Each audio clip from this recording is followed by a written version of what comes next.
아니, 이게 뭐야? 사람 아닙니까? 당장 눈 좀 떠보세요. 새벽 2시, 비릿한 냄새가 진동하는 어시장 뒷골목, 해박스 더미 사이에서 저는 믿을 수 없는 광경을 목격했습니다. 얇은 잠옷 차림으로 창백하게 얼어붙은 여자가 갓난아이를 품에 꽉 끌어안은 채 쓰러져 있었죠. 아가, 우리 아가 좀, 다 죽어가는 목소리로 아이부터 찾던 그 억척스러운 모정. 그날 밤 길바닥에 버려진 이 가여운 모자를 제 낡은 생선 트럭에 태운 순간부터 제 인생도 완전히 뒤바뀌기 시작했습니다. 세상 가장 밑바닥, 비린내 나는 어시장에서 피어난 기적 같은 이야기. 가진 것 하나 없던 서민들이 피도 눈물도 없는 재벌가를 어떻게 무너뜨렸을까요? 사연 시작 전 구독 눌러주시고 어디서 듣고 계신지 댓글 남겨주시면 그곳에 행복과 행운이 가득하기를 바라겠습니다. 매서운 바닷바람이 살을 애듯이 몰아치는 새벽 3시 노량진 어시장입니다. 칠흑 같은 어둠을 뚫고 하얗게 서리가 내려앉은 낡은 화로 트럭 한 대가 미끄러지듯 경매장 입구에 멈춰 섰습니다. 차가운 공기를 가르며 운전석 문이 열리고 청년 강태호가 날렵한 몸놀림으로 바닥에 착지했죠. 강태호의 입에서는 하얀 입김이 끊임없이 뿜어져 나왔습니다. 어시장 바닥에는 쉴 틈 없이 펄떡이는 수천 마리의 생선들이 끝없이 깔려 있었습니다. 강태호는 장부를 쥔 채 예리한 눈빛으로 바닥을 훑으며 바쁘게 걸음을 옮겼습니다. 상인들 사이를 비집고 들어간 강태호가 수조 앞에 멈춰서서 큰 목소리로 외쳤습니다. 김 사장님, 오늘 광어는 아가미 쪽 선도가 영 안 좋네요. 저기 끝에 있는 참돔으로 10박스 싹 다 제 트럭에 실어주세요. 값을 더 쳐드릴 테니까 다른 도매상한테 넘기지 마시고요. 그리고 방어는 어제 말씀드린 대로 제일 크고 물 좋은 놈들로 20마리 따로 빼주셔야 합니다. 강태호의 단호한 결단력과 샘빠른 판단에 상인들은 혀를 내둘렀습니다. 강태호는 단번에 최고급 횟감의 선도를 꿰뚫어보며 순식간에 중도매인들 사이에서 핵심 물량을 싹쓸이했습니다. 어시장 터줏대감인 얼음집 김 사장이 허허 웃으며 강태호의 어깨를 두드렸죠. 태호, 내 눈썰미는 진짜 귀신도 속이겠다. 어쩜 그렇게 물 좋은 놈만 쏙쏙 골라가냐. 우리 같은 늙은이들은 너 때문에 이제 밥 굶기 딱 좋겠어. 손님들이 너한테만 몰려가니까 말이다. 아이고, 다 어르신들 어깨 너머로 매일 맞아가며 배운 솜씨 아닙니까? 제가 돈 많이 벌어서 시장 어르신들 따뜻한 국밥 매일 대접할 테니까 얼음이나 넉넉하게 꽉 채워주세요. 강태호가 넉살 좋게 웃으며 김 사장의 손을 꽉 맞잡았습니다. 그 모습을 옆에서 묵묵히 지켜보던 상인회장 이 여사도 흐뭇한 표정으로 고개를 끄덕였죠. 이 여사가 두꺼운 시장 물류장부를 강태호의 가슴팍에 툭 밀어 넣었습니다. 태호야, 오늘부터 우리 어시장 물건 빠지는 핵심 길목은 네가 전부 책임지고 관리해라. 상인회에서 만장일치로 결정한 거니까 군말 말고 도장 찍어. 요즘 대형마트 놈들이 자꾸 찔러보는데 너처럼 똑부러지는 놈이 나서서 물건 꽉 쥐고 있어야 우리가 안 당한다. 회장님, 이렇게 큰 권한을 저한테 다 주시면 다른 형님들이 많이 섭섭해 하실 텐데요. 제가 아직 나이도 한참 어린데 상단 물류를 전부 책임지는 건 무리입니다. 쓸데없는 소리 마라. 이 험하고 비린내 나는 바닥에서 너만큼 성실하고 샘 빠른 놈이 어디 있다고 그래. 내 눈에는 너밖에 안 보이니까 믿고 맡기는 거다. 시장 물건이나 헐값에 안 넘어가게 제값 받고 팍팍 돌려. 강태호는 이 여사의 굳건한 믿음에 깊게 허리를 숙여 인사하며 무거운 장부를 소중하게 품에 안았습니다. 새벽 어시장의 활기찬 열기가 강태호의 땀방울과 섞여 뜨겁게 달아오르고 있었습니다. 한편 같은 시각 서울 평창동의 거대한 대성그룹 저택입니다. 천장에 매달린 최고급 유리 조명은 눈이 부시도록 화려하게 빛났지만 집안의 공기는 숨이 막힐 듯 삭막하고 차가웠습니다. 대성그룹의 창업주인 명예회장이 병세 악화로 병원 중환자실에 입원한 지 벌써 일주일이 지났죠.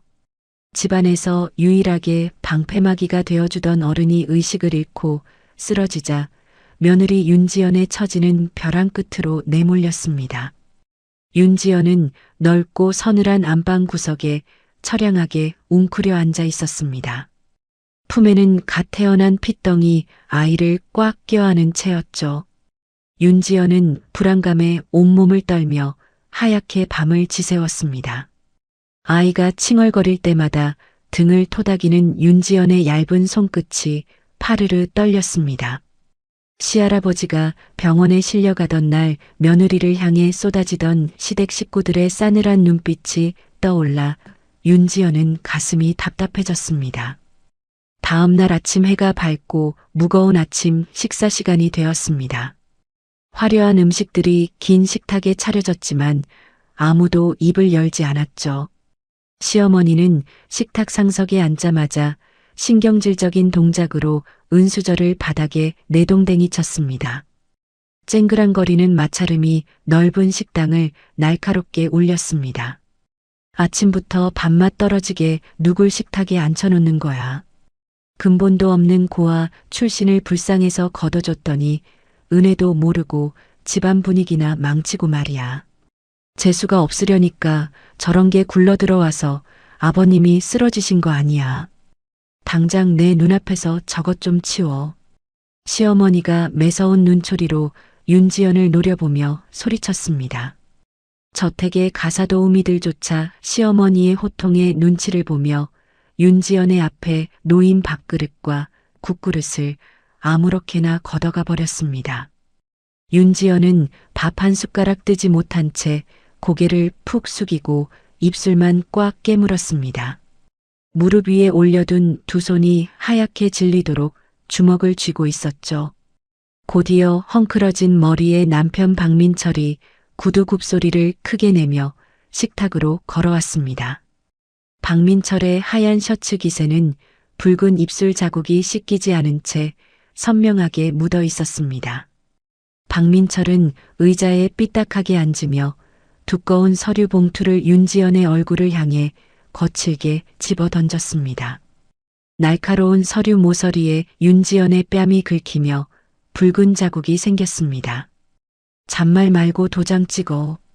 내일 모레 이 집에 새로 들어올 사람이 내 자식 새끼 울음소리를 아주 끔찍하게 불쾌해하니까. 위자료 달라는 구질구질한 소리 할 생각 말고 당장 이 집에서 빈손으로 나가. 그 천박한 핏줄도 우리 집안 호적에서 깔끔하게 파내서 데리고 꺼져. 윤지연은 바닥에 흩어진 서류를 주워들고 숨을 헐떡였습니다. 서류의 정체는 일방적인 이혼 합의서와 친권 및 양육권 강제 포기, 그리고 호적 정리 동의서였죠. 윤지연의 눈에서 참았던 눈물이 뚝뚝 떨어졌습니다. 민철 씨, 아무리 내가 밉고 싫어도 이건 아니잖아. 이 핏덩이가 당신 핏줄인데 어떻게 호적에서 파내고 사생아로 만들어서 길바닥으로 내쫓을 수가 있어. 당신 핏줄이잖아. 다른 건 다 참아도 내 아이 버리는 짓은 절대 못해. 윤지연이 식탁 위에 놓인 서명을 위한 펜을 집어들고 반으로 뚝 꺾어버렸습니다. 박민철은 윤지연의 반항에 눈을 부릅뜨고 자리에서 벌떡 일어났습니다. 박민철이 다리를 들어 올려 식탁을 쾅 하고 발로 걷어찼죠. 식탁 위에 있던 유리잔과 접시들이 바닥으로 떨어져 산산조각이 났습니다. 말귀를 못 알아먹어. 근본 없는 내 핏줄이 우리 대성그룹 호적에 남아있는 것 자체가 내 인생의 가장 큰 수치라고. 내가 고아원에 그 핏덩이를 던져버리기 전에 내 눈앞에서 영원히 치워버리란 말이야. 짐승처럼 맞고 쫓겨날래 아니면 조용히 기어나갈래. 평생을 쥐죽은 듯 시어머니와 남편에게 순종하며 살아온 윤지연이었습니다. 하지만 아이의 존재 자체를 지우겠다는 남편의 잔인한 폭언에 윤지연의 눈빛이 도끼를 품고 매섭게 변했습니다. 윤지연은 부서진 접시 조각을 밟으며 일어서서 박민철의 셔츠 멱살을 두 손으로 부여잡았습니다. 이 나쁜 자식아. 네가 사람이야. 짐승도 자기 새끼는 이렇게 안 버려. 내 목숨을 끊어내기 전에는 내 아이 털끝 하나도 못 건드려. 윤지연이 악을 쓰며 박민철을 거칠게 밀쳐냈습니다. 박민철이 비틀거리며 뒤로 물러서자 식탁 주변에 대기하고 있던 검은 정장의 경호원들이 일제히 윤지연의 등 뒤로 다가섰습니다. 박민철이 불쾌하다는 듯 구겨진 옷깃을 털어내며 턱짓으로 밖을 가리켰습니다. 경호원들은 자비 없이 윤지연의 양팔을 등 뒤로 꺾어 바닥에 엎어뜨렸습니다. 아, 내 몸에 손대지 마. 이거 나. 윤지연이 바닥에 뺨을 짓눌린 채 처절하게 발버둥을 쳤습니다. 하지만 건장한 남자들의 무자비한 힘을 이겨낼 수는 없었죠. 경호원들은 윤지연의 머리채와 팔을 잡고 저택 뒷마당에 있는 외진 별채로 질질 끌고 갔습니다. 얼음장처럼 차가운 냉기가 도는 난방조차 되지 않는 지하실이었습니다. 경호원들은 윤지연을 먼지가 쌓인 차가운 콘크리트 바닥에 내동댕이 치고는 무거운 철문을 굳게 걸어 잠가버렸습니다. 지하실에 갇힌 윤지연은 피가 나는 주먹으로 굳게 닫힌 철문을 두드리며 목이 쉬도록 울부짖었습니다. 같은 날 오후 노량진 어시장입니다. 새벽에 활기차던 시장 분위기가 오후가 되자 잿빛으로 무겁게 가라앉아 있었습니다. 대성그룹이 대형 유통망을 무리하게 확장하면서 어시장의 목줄을 조이고 상인들의 생존권을 빼앗을 것이라는 흉흉한 소문이 시장 바닥에 퍼졌기 때문입니다. 상인들은 가판대 앞에 삼삼오오 모여 수군거리며 불안한 기색을 감추지 못했습니다. 강태호는 굳은 표정으로 자신의 낡은 트럭 짐칸에 몸을 기대고 서 있었습니다.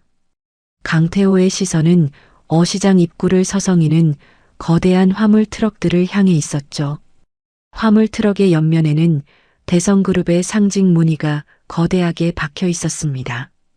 검은 양복을 입은 대성그룹 직원들이 차에서 내려 시장 곳곳을 들쑤시며 상인들의 점포를 허락도 없이 사진으로 찍어대기 시작했습니다.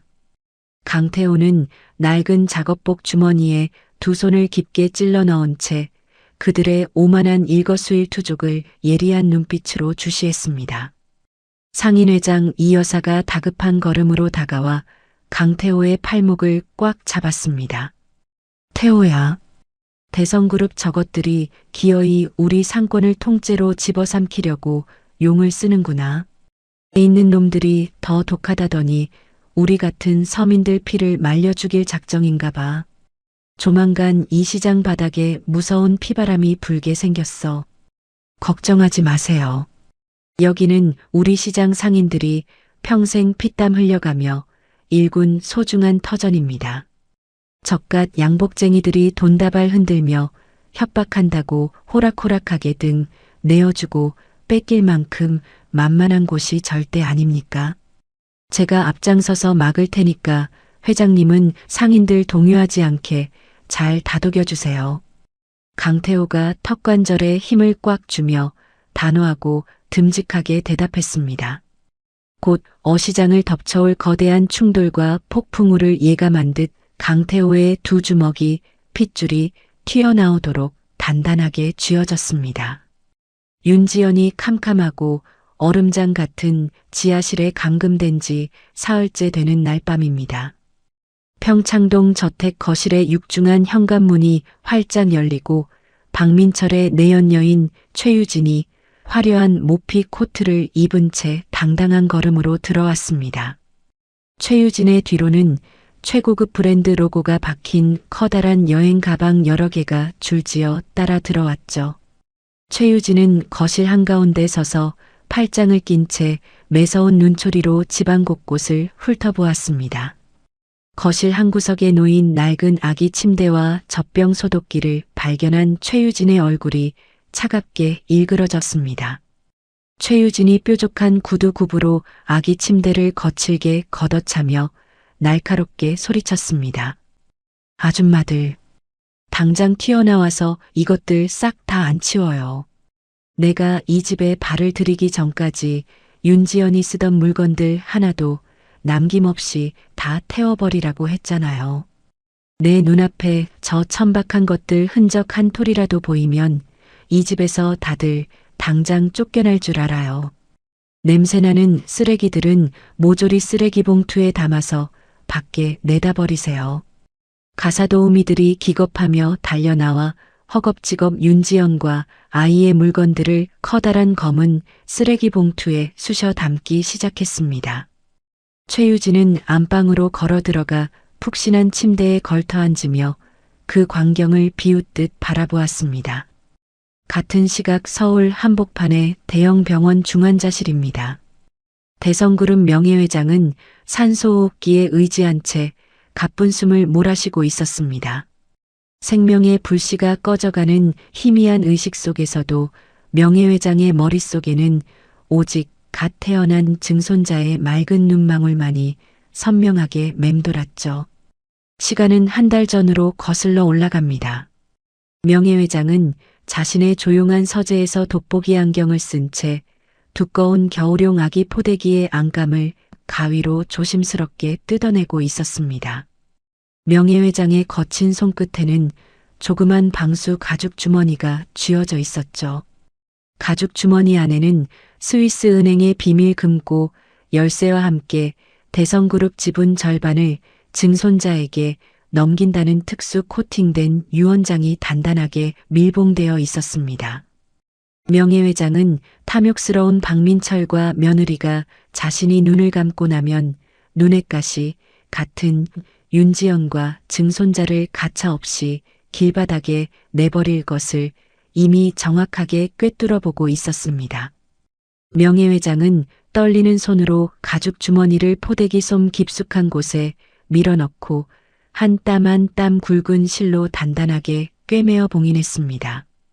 대성그룹의 진정한 핏줄을 지켜줄 마지막 방패를 가장 따뜻한 포대기 안에 은밀하게 숨겨두었던 명예회장의 치밀한 안배였습니다. 다시 현재의 중환자실입니다. 명예회장은 증손자가 그 따뜻한 포대기 안에서 무사히 살아남기를 간절히 기도하며 조용히 눈을 감았습니다. 심전도 모니터가 길고 날카로운 경고음을 울리며 명예회장의 임종을 알렸습니다. 병실 문이 거칠게 열리고 밖에서 대기하고 있던 박민철과 시어머니가 급히 뛰어들어왔습니다. 시어머니는 죽은 명예회장의 창백한 얼굴을 확인하자마자 슬픈 기색 하나 없이 입가에 차가운 미소를 지었습니다. 민철아, 이제 이 답답하고 고집불통이던 노인네가 드디어 숨을 거뒀구나. 내일 당장 그룹 이사회 소집하고 법무팀 불러서 네가 회장 자리 넘겨받을 준비부터 해라. 우리 앞길을 막을 방해물은 이제 이 세상에 아무것도 없다. 어머니 말씀대로 내일 아침 일찍 이사회부터 열겠습니다. 그 전에 집구석에 있는 쓰레기부터 말끔하게 치워버려야죠. 유진이가 아까 집에 도착해서 안방을 차지했다고 연락이 왔습니다. 성가신 일은 오늘 밤 안으로 다 끝내버리겠습니다. 박민철이 답답한 넥타이를 거칠게 풀어 헤치며 가벼운 콧노래를 흥얼거렸습니다. 한편 매서운 칼바람이 살을 애듯이 부는 노량진 어시장입니다. 검은 점퍼를 맞춰 입은 대성그룹 유통팀 직원들이 때를 지어 몰려와 시장 상인들의 가판대를 험악하게 걷어차고 있었습니다. 맑은 수조가 깨지고 펄떡이는 최고급 화로들이 차가운 얼음 바닥에 내동댕이 쳐졌죠. 대성그룹 유통팀장이 상인회장 이 여사의 얼굴을 향해 구겨진 계약서를 집어 던지며 윽박질렀습니다. 이봐요, 늙은이들. 대성그룹에서 도매가 후하게 쳐서 직거래 계약해주겠다는데 왜 이렇게 고집들을 부려. 내일 아침까지 이 인하된 단가표에 도장 안 찍으면 당신들 어시장에 들어오는 산지 물류 트럭들 전부 다 막아버릴 테니까 알아서 해. 길바닥에 나앉아서 굶어 죽고 싶지 않으면 잔말 말고 여기 도장 찍어. 상인들이 유통팀원들의 위협적인 태도에 겁을 먹고 뒷걸음질을 쳤습니다. 바로 그때 강태호가 묵직한 고무장화를 끌고 뚜벅뚜벅 나타나 바닥에 떨어진 계약서를 주워들었습니다. 강태호는 계약서를 단숨에 북북 찢어 허공에 날려버리며 유통팀장의 앞을 거대한 바위처럼 막아섰습니다. 당신들 지금 여기서 뭐 하는 짓입니까? 남의 귀한 삶의 터전에 쳐들어와서 깡패 노릇을 하면 다 해결될 줄 아십니까? 우리 상인들 피 빨아먹고 헐값에 물건 넘기라고 강요하는 이딴 쓰레기 같은 계약서는 우리 시장 사람들 중 아무도 도장 안 찍습니다. 당장 우리 어시장에서 당신들 트럭 빼서 나가세요. 강태호의 날카로운 눈빛에서 불꽃이 튀었습니다. 강태호의 듬직하고 물러섬 없는 모습에 용기를 얻은 얼음집 김 사장과 상인들이 연장통과 쇠갈고리를 집어들고 강태호의 덩 뒤로 빽빽하게 모여들어 거대한 방어선을 구축했습니다. 유통팀장은 강태호의 뿜어져 나오는 맹렬한 기세와 험악해진 상인들의 눈빛에 움찔하며 뒤로 물러섰습니다. 이 자식들이 진짜 무서운 줄 모르고 날뛰네. 좋아. 어디 며칠이나 밥 안 굶고 버티나 두고 보자. 유통팀장은 대성그룹 로고가 거대하게 박힌 탑차로 도망치듯 철수하면서 휴대전화를 꺼내 강태호의 얼굴을 여러 장 찍어 체증했습니다. 본사에 당장 연락해서 사설 용역들 한 트럭 대기시키라고 해. 저 앞장서서 눈부라리는 새파란 놈부터 아주 뼈도 못 추리게 밟아버려야 이 비린내 나는 시장 바닥이 조용해질 테니까. 유통팀장이 이를 부득부득 갈며 차 문을 거칠게 닫고 시장을 빠져나갔습니다. 다시 자정 무렵의 캄캄한 평창동 저택입니다. 박민철과 덩치 큰 경호원들이 쇠지렛대로 지하실의 녹슨 철문을 굉음을 내며 부수듯 열어젖혔습니다. 사흘 동안 빵 한 조각 물 한 모금 마시지 못한 윤지연은 갓난아이를 품에 꽉 껴안은 채 차가운 콘크리트 바닥에 완전한 탈진 상태로 쓰러져 있었죠. 박민철이 번쩍이는 구둣발로 윤지연의 웅크린 어깨를 툭툭 걷어찼습니다. 일어나. 여기서 궁상 떨지 말고 이제 그만 내 발로 기어나가. 아까 병원에서 늙은이가 드디어 숨을 거뒀거든. 이제 널 감싸줄 뒷배도 완전히 사라졌으니 그깟 이혼 서류에 도장 받는 귀찮고 복잡한 짓거리도 할 필요가 없어졌지. 윤지연은 쩍쩍 갈라져 피가 나는 입술을 달싹이며 박민철을 힘겹게 올려다보았습니다. 할아버님이 돌아가셨다고. 민철 씨 제발 부탁이야. 우리 아이가 지금 열이 펄펄 끓어. 이대로 밖에 나가면 아이는 당장 얼어 죽어. 나한테 무슨 짓을 해도 좋으니까 제발 이 핏덩이만이라도 병원에 데려가줘. 윤지연이 다 쉬어버린 목소리로 처절하게 애원하며 박민철의 바짓가랑이를 매달리듯 붙잡았습니다. 하지만 박민철은 더러운 오물을 털어내듯 윤지연의 손을 매몰차게 뿌리쳤습니다. 얼어 죽든 굶어 죽든 내 알 바 아니야. 유진이가 내일 아침에 일어났을 때 내년 머리카락 하나라도 남아있으면 아주 불쾌해할 거니까.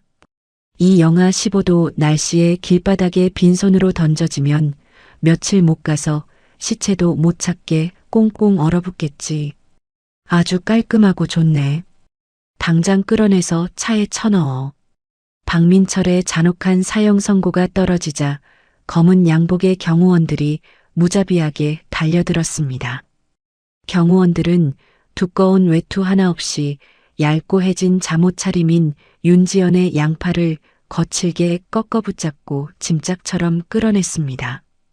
윤지연의 품에는 명예회장이 생전 마지막으로 증손자에게 남겼던 낡고 두꺼운 겨울 포대기에 꽁꽁 쌓인 갓난아이가 자지러지게 울고 있었죠.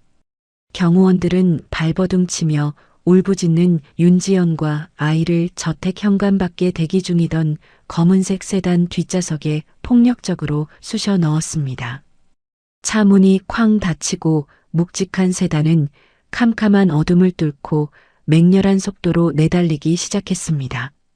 차량은 화려한 불빛이 가득한 도심을 한참 벗어나 살을 베어내는 듯한 강바람이 몰아치는 한적한 곳으로 질주했습니다. 세단이 멈춰선 곳은 비릿한 생선 썩는 냄새가 진동하는 노량진 어시장 외곽의 인적 드문 쓰레기장이었죠. 타이어가 아스팔트를 긁으며 거칠게 급정거했습니다. 경호원들이 뒷문을 열고 윤지연과 아이를 꽁꽁 얼어붙은 아스팔트 바닥으로 사정없이 걷어차 떨어뜨렸습니다. 윤지연은 차가운 바닥에 뒹굴면서도 아이의 머리가 다칠까봐 온몸을 둥글게 말아 포대기를 꽉 감싸 안았습니다. 무릎과 얇은 잠옷이 찢어지며 맨살이 아스팔트에 쓸려 붉은 피가 배어 나왔습니다. 경호원 한 명이 바닥에 쓰러져 신음하는 윤지연의 등 위로 탁한 침을 뱉었습니다. 재벌가의 기생에서 평생 팔자 고치려던 년. 여기서 그 더러운 핏줄이랑 얌전히 되져라. 경호원들은 싸늘한 조롱을 남기고 세단에 올라탔습니다. 차가운 배기음을 남긴 검은색 세단은 끔찍한 악취와 칼바람 속에 윤지연 모자를 처참하게 내버려 둔 채 깊은 어둠 속으로 영영 사라졌습니다. 매몰차게 버려진 직후입니다. 살을 에이는 아스팔트 위에서 윤지연은 자신의 몸을 둥글게 웅크려 거대한 바람막이를 만들었습니다.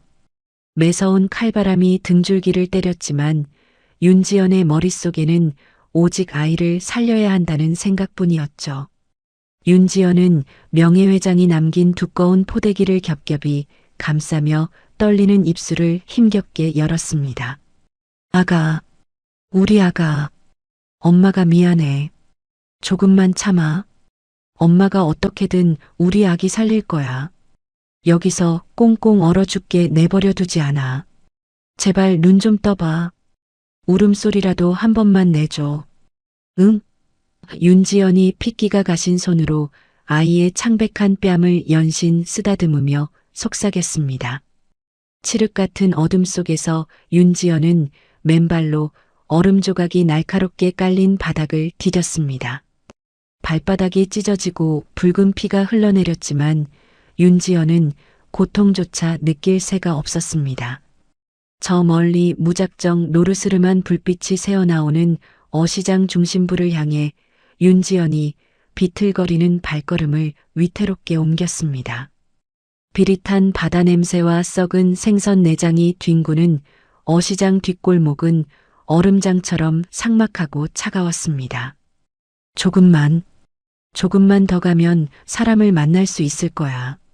아가, 엄마 품에 꼭 숨어 있어. 찬 바람 맞으면 안 돼. 엄마가 내 목숨을 바쳐서라도 다 막아줄게. 윤지연이 아이의 작은 몸을 가슴팍에 빈틈없이 밀착시키며 중얼거렸습니다. 하지만 며칠을 굶주린 윤지연의 체력은 이미 한계에 다다라 있었습니다. 무거운 다리가 푹 꺾이며 윤지연은 페스티로폼 박스가 산처럼 쌓인 후미진 구석으로 쓰러지고 말았죠. 눈앞이 까맣게 전멸하며 윤지연은 완전히 의식을 잃었습니다. 다음 날 새벽 2시입니다. 평소보다 일찍 경매 준비를 위해 노량진 어시장에 도착한 강태호가 낡은 화로 트럭의 시동을 껐습니다. 강태호가 트럭 짐칸의 문을 열고 커다란 얼음 포대를 쏟아부어 채워 넣으려던 참이었습니다.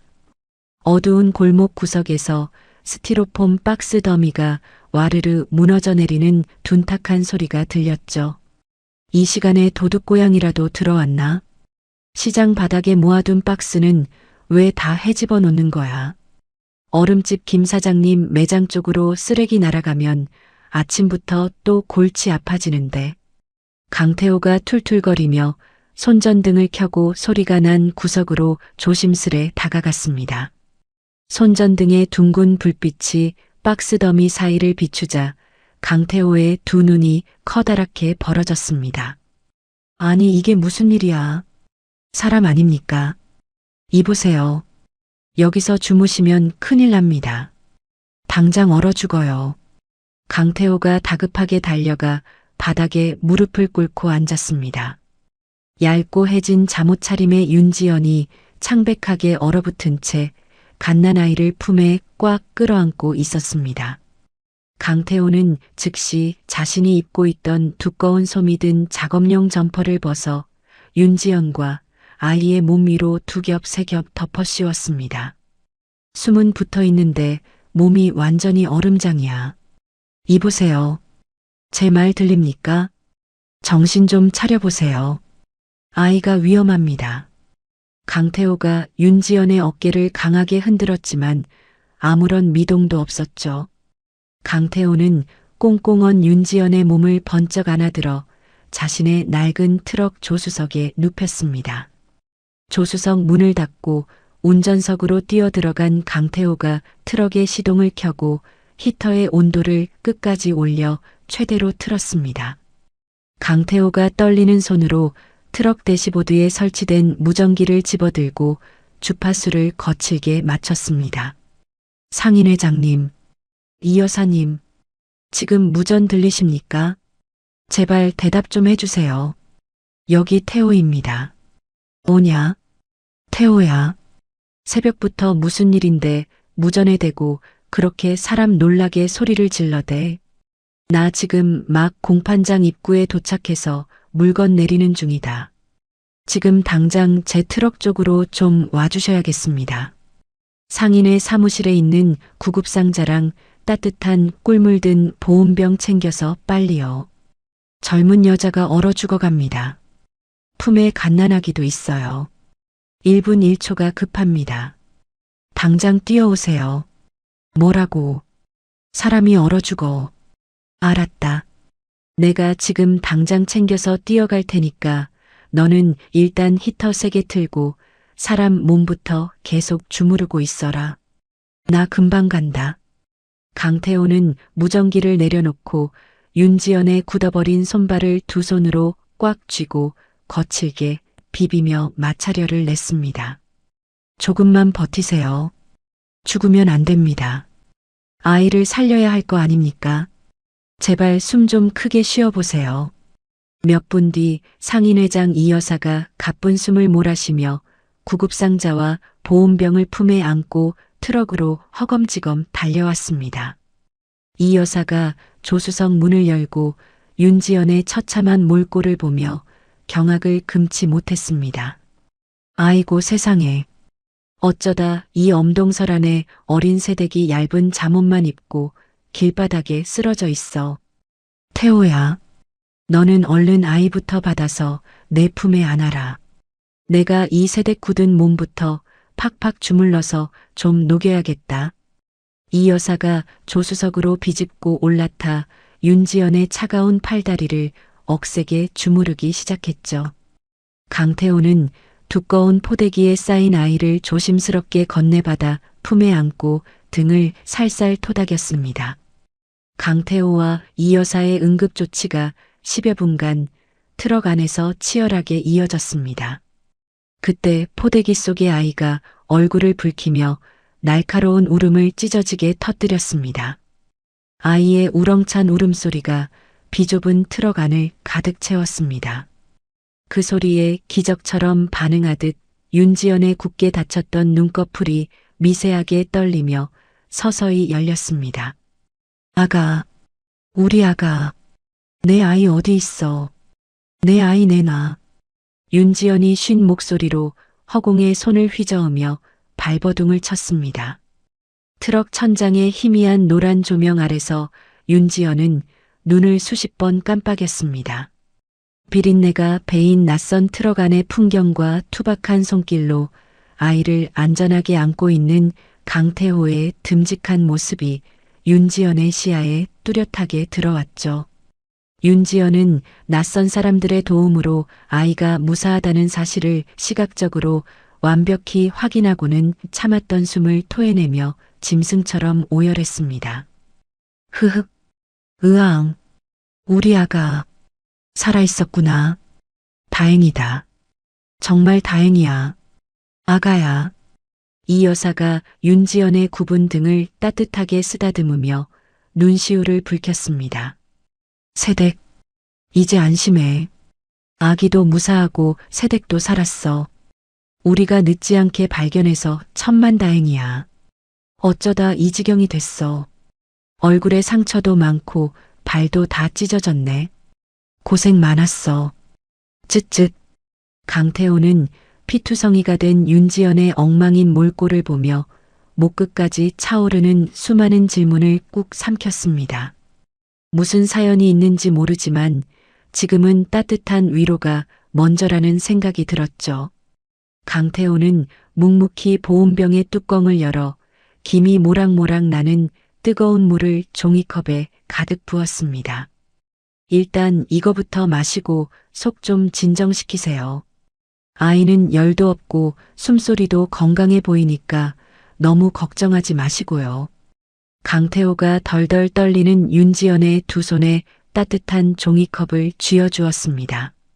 이 여사가 점퍼 주머니에서 휴대전화를 꺼내들며 강태호와 윤지연을 번갈아 보며 말했습니다.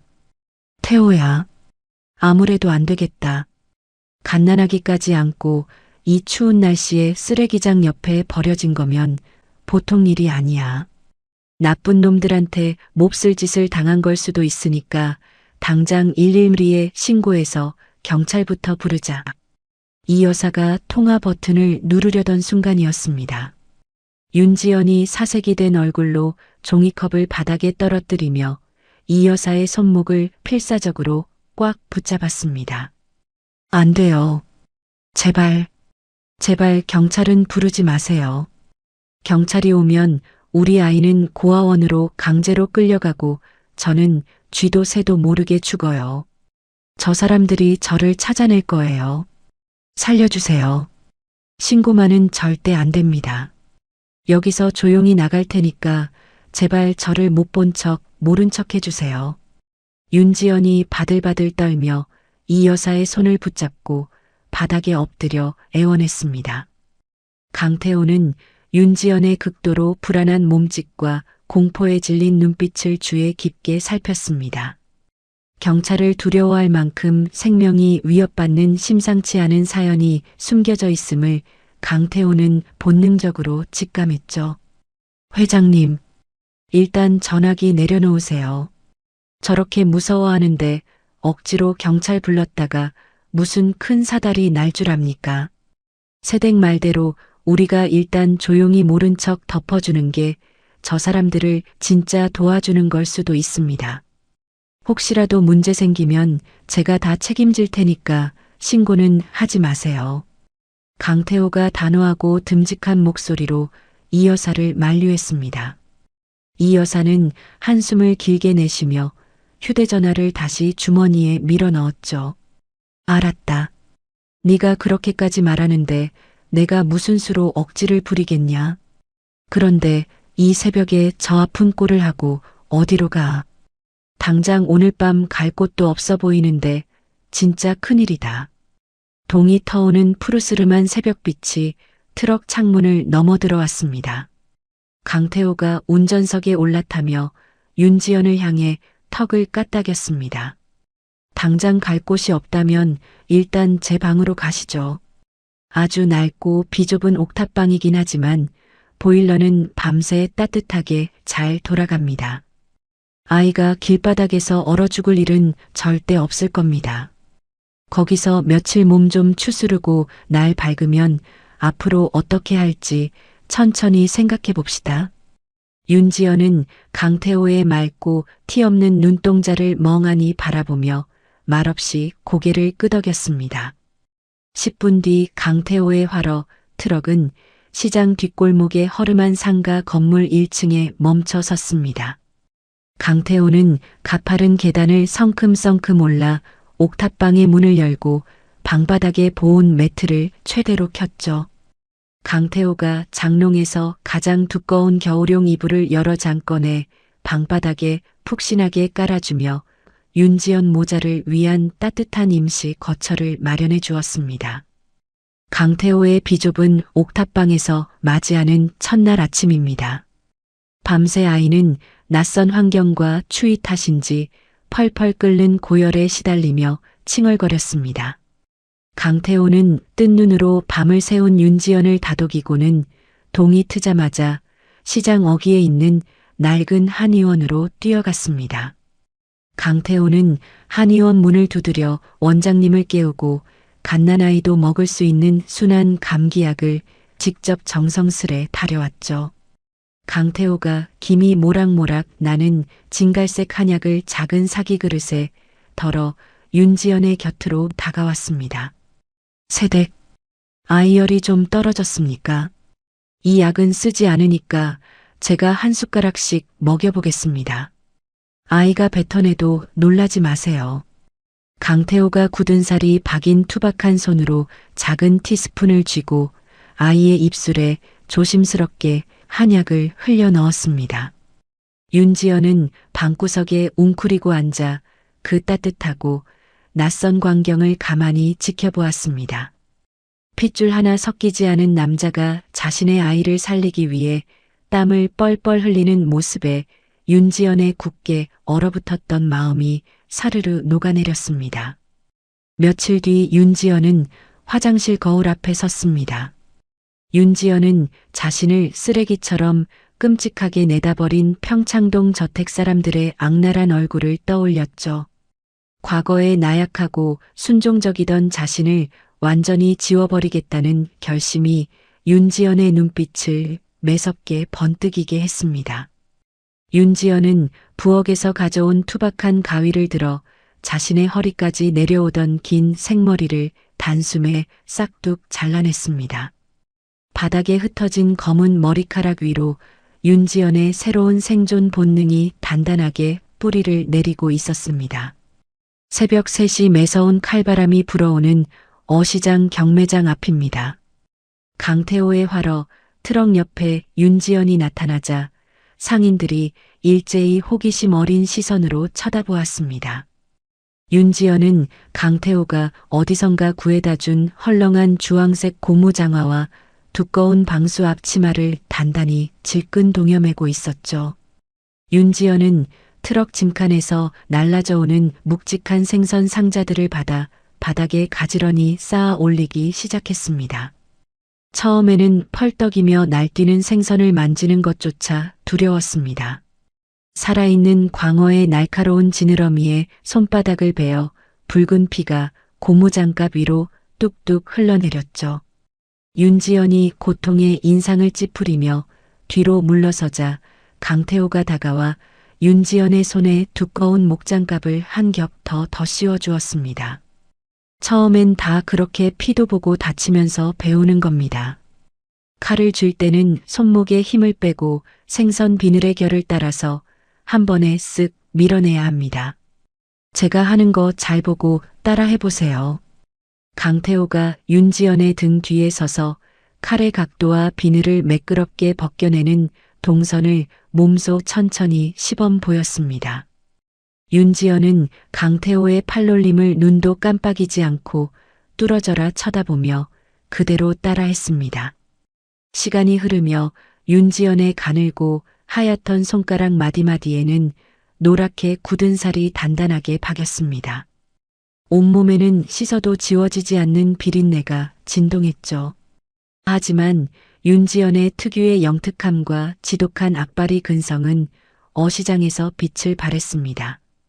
윤지연은 수십 명의 중도매인과 식당 사장들이 던지는 복잡한 주문 내역과 단가를 수첩에 적지도 않고 단 한 번의 실수 없이 줄줄 외워버렸습니다. 상인회장 이 여사와 얼음집 김 사장이 가판대 앞에서 윤지연의 장사 수완을 지켜보며 혀를 내둘렀습니다. 아이고, 저 새댁 머릿속에 계산기가 들어앉았나 봐. 어쩜 저렇게 셈이 빠르고 싹싹해. 처음 시장에 굴러들어왔을 때는 며칠 못 버티고 도망갈 줄 알았는데 우리 시장 바닥 다 잡아먹게 생겼어. 억척도 저런 억척이 없네. 그러게 말이야. 회장님, 우리도 가판대 앞자리 싹 비워서 저 억척 새댁 장사하기 편하게 물건 깔아줍시다. 태호랑 둘이 손발 척척 맞는 거 보니까 아주 속이 다 시원하네. 시장 상인들은 윤지연의 강인한 생활력을 진심으로 예뻐하며 그녀를 어시장 억척 새댁이라 불렀습니다. 상인들은 자신들의 가판대에서 가장 목이 좋은 자리를 기꺼이 윤지연에게 내어주며 든든한 조력자가 되어주었죠. 어시장의 스티로폼 박스가 쌓인 골목 어귀에서 윤지연의 아이는 펫박스를 장난감 삼아 무럭무럭 자라났습니다. 아이가 뒤뚱거리며 걸음마를 떼기 시작할 무렵 강태호의 바짓가랑이를 꽉 붙잡고 올려다보며 해맑게 웃었습니다. 아빠, 아빠, 깎아 사주세요. 아이의 입에서 명확하고 또렷하게 튀어나온 아빠라는 두 글자에 강태호와 윤지연은 그 자리에 멈춰 섰습니다. 강태호의 투박한 얼굴에 뭉클한 미소가 번지며 아이를 번쩍 안아 올려보래 뽀뽀를 퍼부었죠. 윤지연도 앞치마에 묻은 물기를 닦아내며 두 사람을 따뜻하게 바라보았습니다. 피 한 방울 섞이지 않았지만 세 사람은 어시장의 거친 바닥 위에서 세상 누구보다 끈끈하고 자연스러운 진짜 가족의 형태를 완성해가고 있었습니다.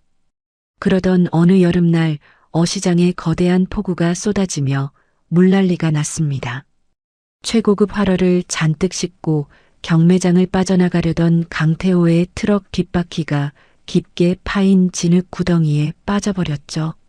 엔진이 터질 듯 굉음을 냈지만 바퀴는 헛돌며 흙탕물만 사방으로 튀겼습니다. 활어들이 산소 부족으로 떼죽음을 당할 절체절명의 위기였습니다. 그때 윤지연이 억수같이 쏟아지는 폭우를 뚫고 헐레벌떡 뛰어와 트럭 뒤로 바짝 다가붙었습니다. 윤지연은 비에 홀딱 젖은 채 온몸에 체중을 실어 진흙투성이인 트럭의 짐칸을 사력을 다해 밀어 올리기 시작했습니다. 태호 씨, 제가 뒤에서 힘껏 밀 테니까 악셀 꽉 밟아요. 하나 둘 셋 하면 밟는 거예요. 윤지연의 얼굴이 빗물과 진흙으로 엉망이 되었지만 트럭을 밀어내는 두 팔의 힘은 조금도 꺾이지 않았습니다.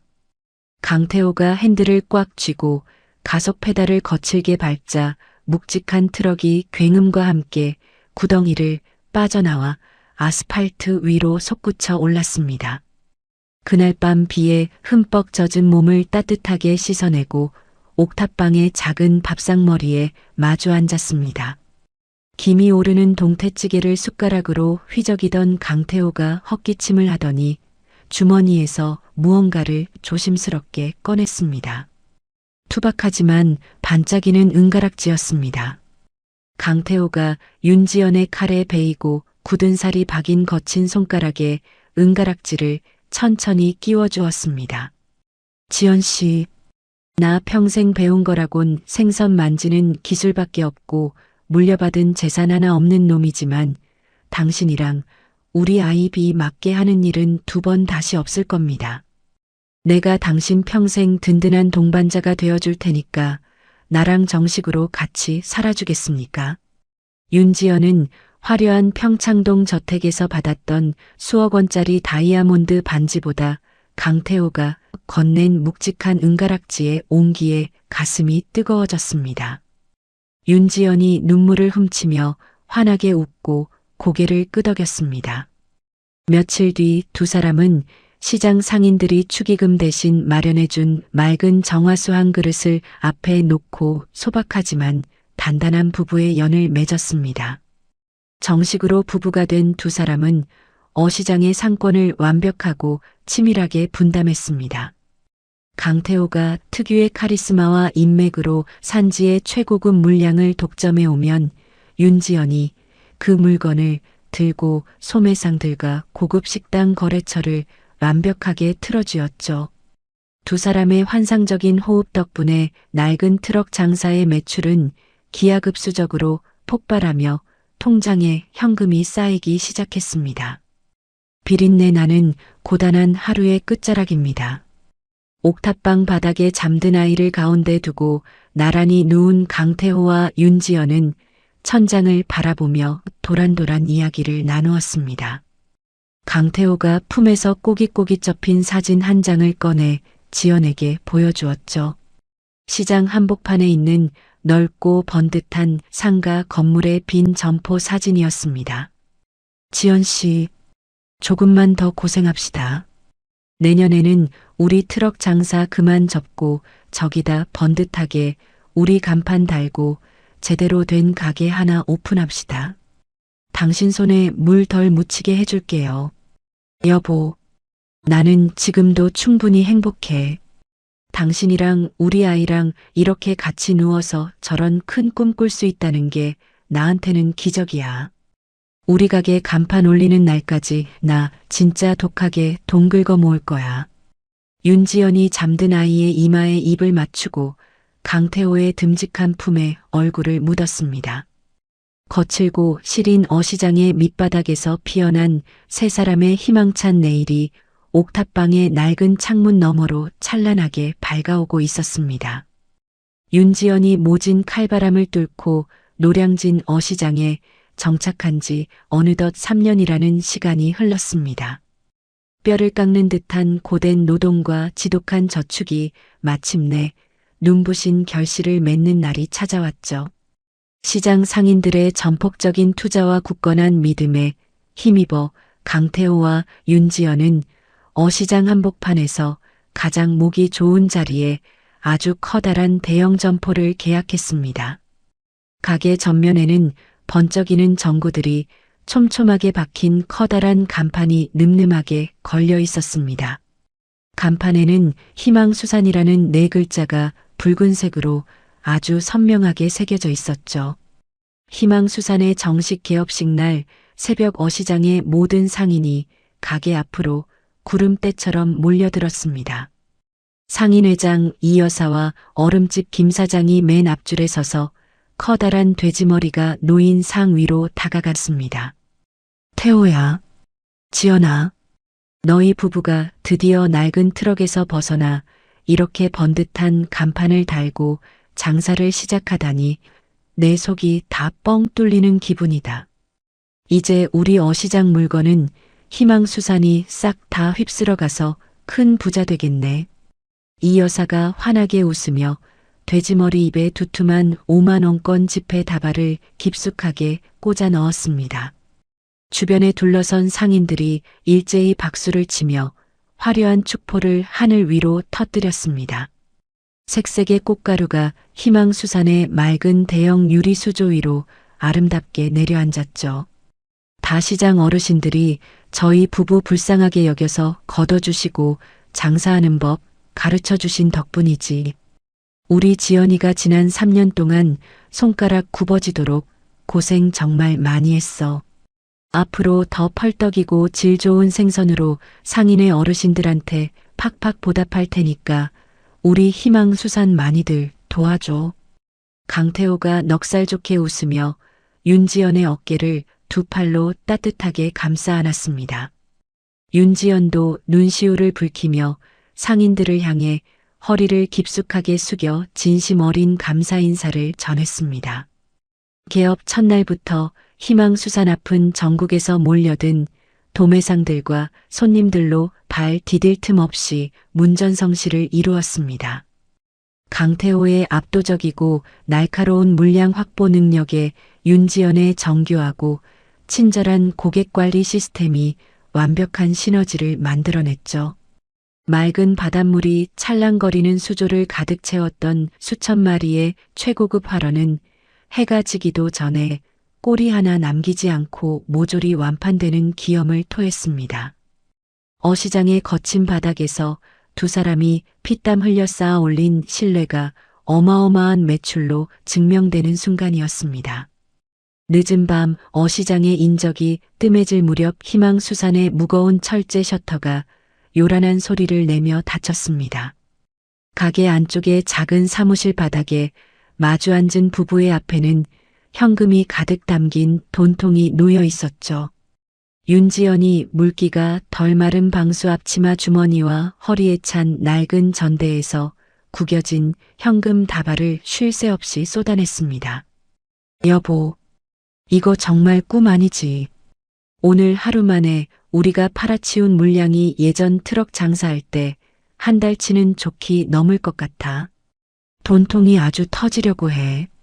나 태어나서 이렇게 내 손으로 떳떳하게 큰 돈 만져본 거 처음이라서 심장이 막 터질 것 같이 뛰어. 윤지연이 돈다발을 쥐고 어린아이처럼 환하게 웃으며 강태호의 팔뚝을 찰싹찰싹 때렸습니다. 강태호는 수건으로 목에 흐른 땀을 닦아내며 덩달아 크게 소리내어 웃었죠. 당신이 손님들 얼굴이랑 주문 내역 하나하나 다 기억하고 살갑게 챙겨주니까 단골들이 다른 가게 안 가고 다 우리한테 줄을 서잖아. 우리 지연이 진짜 독하게 고생 많았어.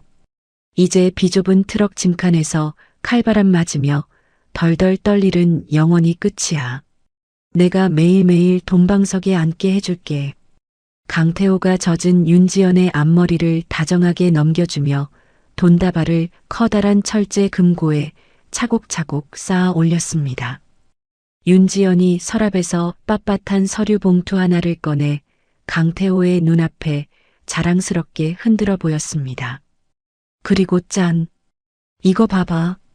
나 오늘 낮에 구청 앞 부동산 가서 직접 도장 찍고 왔어. 시장 근처에 있는 방 2개짜리 번듯한 새 아파트 전세 계약서야. 우리 아이 이제 곰팡이 냄새나는 낡은 옥탑방 말고 따뜻하고 깨끗한 방에서 마음껏 장난감 어지르며 뛰어놀게 해줄 수 있어. 당신이랑 우리 세 식구 진짜 번듯한 집에서 살게 된 거야. 윤지연의 목소리가 벅찬 감격으로 파르르 떨렸습니다. 강태호는 아파트 전세 계약서를 받아들고 윤지연의 붉어진 뺨을 거친 손바닥으로 부드럽게 어루만졌습니다.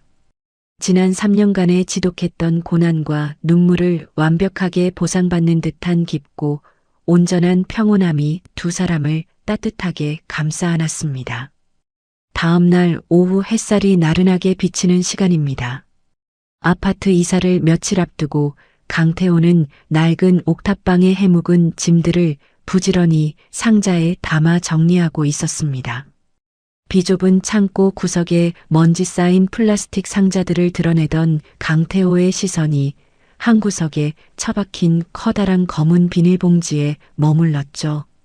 강태호가 조심스럽게 비닐봉지에 매듭을 풀어 헤치자 아주 익숙하고 낡은 물건이 모습을 드러냈습니다.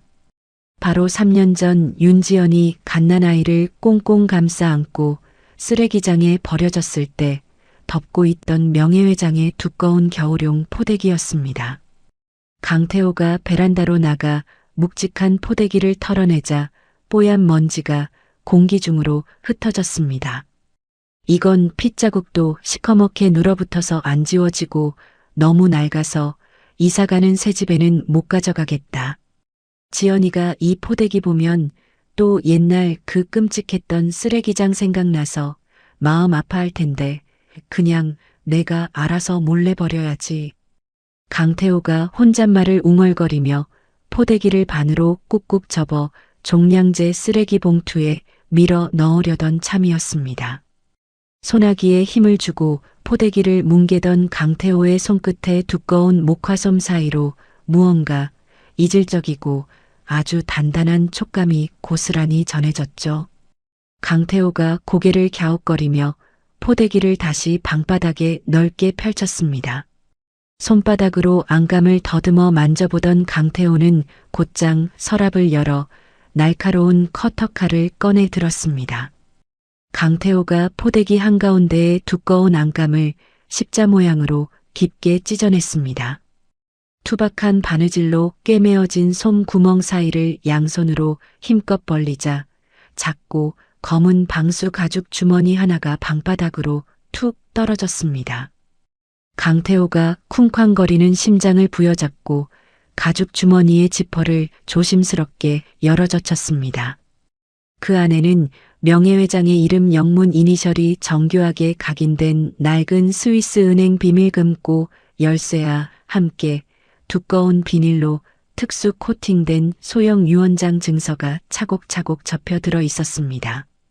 해가 완전히 지고 희망수산의 영업을 마친 윤지연이 피곤한 몸을 이끌고 옥탑방으로 돌아왔습니다. 강태호는 굳은 표정으로 방바닥에 앉아 윤지연의 퇴근을 기다리고 있었죠. 윤지연은 바닥에 펼쳐진 찢어진 포대기와 대성그룹의 직인이 선명하게 찍힌 서류를 발견하고는 그 자리에 맥없이 털썩 주저앉고 말았습니다. 윤지연의 두 눈이 극도의 충격으로 믿을 수 없다는 듯 커다랗게 벌어졌습니다. 이게 다 뭐야? 대성그룹 지분 51% 전체를 전부 우리 아이한테 양도한다는 할아버님의 친필 유언장이잖아. 이 밑에는 스위스 은행 비밀 계좌 접근 권한이랑 열쇠까지 같이 동봉되어 있어. 할아버님이 돌아가시기 전에 민철 씨 일가가 눈엣가시 같은 우리를 무참하게 내쫓을 거라는 걸 이미 다 꿰뚫어 보셨던 거야. 그래서 핏덩이인 우리 아이를 지켜주시려고 이 포대기 안감 깊숙한 곳에 그룹의 핵심 지분 서류를 몰래 꿰매서 남겨주셨어. 윤지연이 찢어진 겨울 포대기를 가슴에 꽉 끌어안고 참았던 굵은 눈물을 뚝뚝 흘렸습니다. 아무것도 모른 채 길바닥에서 얼어 죽을 뻔했던 우리 아이가 사실은 대성그룹의 진짜 주인이었어. 할아버님은 마지막 숨을 거두시는 순간까지 우리를 포기하지 않으셨던 거야. 태호 씨, 나 어떡해. 가슴이 너무 아파서 도저히 숨을 쉴 수가 없어. 윤지연이 서류를 쥔 채 강태호의 듬직한 품에 안겨 어린아이처럼 엉엉 소리 내어 울부짖었습니다. 강태호는 윤지연의 굽은 등을 다독이면서도 눈빛은 아주 차갑고 예리하게 빛났습니다. 지연아, 울음 그치고 진정하고 내 말 잘 들어. 이 유언장은 단순히 엄청난 돈을 넘어서 대성그룹 전체의 뿌리를 흔들고 집어삼킬 수 있는 어마어마한 시한폭탄이야. 그 악랄하고 탐욕스러운 평창동 놈들이 이 서류가 우리 손에 있다는 사실을 알게 되면 우리가 피땀 흘려 일군 이 평화로운 일상은 그날로 산산조각이 날 거야. 일단 이 위험한 서류는 내가 내일날 밝자마자 은행 깊숙한 개인 금고에 아무도 모르게 봉인해 둘 테니까 당신은 아무 일 없었던 것처럼 조용히 행동해. 이건 우리 세 식구 목숨이 달린 아주 무서운 일이야. 강태호가 윤지연의 떨리는 어깨를 단단히 붙잡고 낮고 엄중한 목소리로 당부했습니다. 거대한 운명의 소용돌이가 다시 두 사람의 삶을 덮쳐오고 있음을 직감한 강태호의 주먹이 꽉 쥐어졌습니다. 한편 그 시각 서울 평창동의 거대한 대성그룹 본가 저택입니다.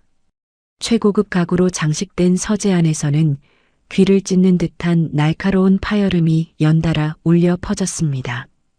대성그룹 회장 자리에 오른 박민철이 명예회장이 죽기 전 빼돌린 숨겨진 지분의 행방을 3년째 미친 듯이 추적하고 있던 중이었습니다. 회장 직속 법무팀장이 두꺼운 조사 보고서를 덜덜 떨리는 손으로 박민철의 넓은 책상 위에 조심스럽게 올려놓았죠. 회장님, 스위스 은행 본점 쪽과 선대 회장님의 과거 비밀 대리인들을 저희 팀이 총동원되어 전부 추적한 최종 결과가 나왔습니다. 선대 회장님께서 돌아가시기 직전에 차명 계좌로 돌려두셨던 그룹 핵심 지분 51%와 천문학적인 비자금 전부가 이미 단 한 명의 상속자 앞으로 완벽하게 명예 이전이 완료된 상태였습니다. 그리고 그 유일한 상속자는 3년 전 회장님께서 호적에서 파내어 길거리에 내쫓으셨던 윤지연 씨의 아들입니다. 법무팀장이 넥타이를 매만지며 이마에 맺힌 식은땀을 닦아내고 기어들어가는 목소리로 보고했습니다. 박민철은 보고서의 내용을 확인하자마자 얼굴이 시뻘겋게 달아오르며 자리에서 용수철처럼 벌떡 일어났습니다. 뭐라고? 지금 나랑 장난해. 내가 3년 전에 이 지독한 한파 속에 길바닥에 쓰레기처럼 내다버린 그 핏덩이 새끼가 대성그룹의 진짜 주인이라고. 그룹 지분 절반이 넘는 게 전부 그 천박한 고아년 새끼 앞으로 넘어가 있다는 게 도대체 상식적으로 말이 되냐고. 그 노인네가 죽기 직전에 날 완벽하게 기만하고 내 뒤통수를 박살냈어. 내 눈 다 속이고 이따위 미친 짓거리를 벌여놨단 말이야. 박민철이 책상 위에 놓여있던 무거운 크리스탈 잿더리를 서재 벽을 향해 있는 힘껏 집어 던졌습니다. 유리 파편이 사방으로 날카롭게 튀어올랐지만 박민철의 분노는 조금도 가라앉지 않았습니다. 자신이 짐승처럼 내다버린 갓난아이가 그룹 전체의 목줄을 쥐고 있다는 경악스러운 사실에 박민철은 극도의 공포와 살기를 동시에 뿜어냈습니다. 지금 당장 대기하고 있는 사설 용역놈들 수십 명 전부 다 소집해서 노량진 어시장 바닥으로 끌고 가. 그 더러운 시장 바닥을 이 잡듯이 샅샅이 뒤져서 쥐새끼처럼 숨어 살고 있는 윤지연이랑 그 핏덩이 새끼 모조건 생포해서 내 눈앞에 꿇어앉혀. 명예회장 유원장 서류 안 뱉어내면 그 자리에서 모자 숨통을 끊어버려도 좋으니까 무조건 잡아오란 말이야. 내 회장 자리 뺏어가는 꼴 내 두 눈 뜨고는 절대 못 보니까 당장 출발해. 박민철이 서재가 떠나가라 고함을 지르며 애꿎은 고급 책상을 두 주먹으로 미친 듯이 내리쳤습니다. 강태호 부부가 명예회장의 비밀 유언장을 발견하고 불안에 휩싸인 지 딱 일주일이 지났습니다. 시장에 활기가 넘치던 주말 오후의 따스한 햇살 아래 거대한 파멸의 그림자가 노량진 어시장으로 소리 없이 다가오고 있었죠. 대성그룹의 로고를 시커먼 테이프로 교묘하게 가린 검은색 승합차 10여 대가 어시장 입구를 거칠게 막아서며 타이어 마찰음을 날카롭게 냈습니다. 기익, 쾅. 차량 문이 한꺼번에 거칠게 열림과 동시에 검은 양복을 입은 수십 명의 용역 깡패들이 시장 바닥으로 우르르 쏟아져 나왔습니다. 용역들의 손에는 시퍼런 쇠파이프와 단단한 야구 방망이가 살벌하게 들려 있었습니다. 그들은 길을 막는 상인들의 가판대를 무자비하게 짓밟고 발로 차며 어시장 한복판에 자리 잡은 희망수산을 향해 맹렬하게 돌진했습니다. 야, 이 새끼들아. 저기 간판 보이는 대로 무조건 돌격해서 다 부숴버려. 윤지연이랑 꼬맹이 새끼 빼고는 숨 쉬는 것들은 다 박살을 내버려. 검은 마스크를 쓴 용역 대장이 소리치자 무리들이 희망수산 앞으로 순식간에 몰려들었습니다. 용역들은 망설임 없이 쇠파이프를 높이 치켜들고 희망수산의 맑고 커다란 대형 유리 수조들을 사정없이 내리치기 시작했습니다. 챙그랑, 와장창, 귀를 찢는 듯한 유리 파열음이 어시장 전체를 뒤흔들었습니다. 수천 마리의 최고급 활어들이 산산조각난 유리 파편과 핏빛 물에 뒤섞여 얼음 바닥 위로 쏟아져 내렸죠. 가게 안에서 손님을 응대하며 땀을 흘리던 강태호가 밖에 끔찍한 아수라장을 발견하고 두 눈을 부릅떴습니다. 도대체 이게 무슨 짓거리야? 지연아, 너는 당장 아이 안고 사무실 안쪽으로 들어가서 문 단단히 잠그고 절대 나오지 마. 밖에서 무슨 소리가 나도 숨어 있어야 해. 강태호가 윤지연의 등을 떠밀며 다급하게 소리쳤습니다. 강태호는 양손에 무거운 쇠갈고리를 단단히 쥐고 밖으로 뛰어나와 용역들의 앞을 막아섰습니다. 강태호의 핏줄이 선 두 팔이 분노로 부들부들 떨렸죠.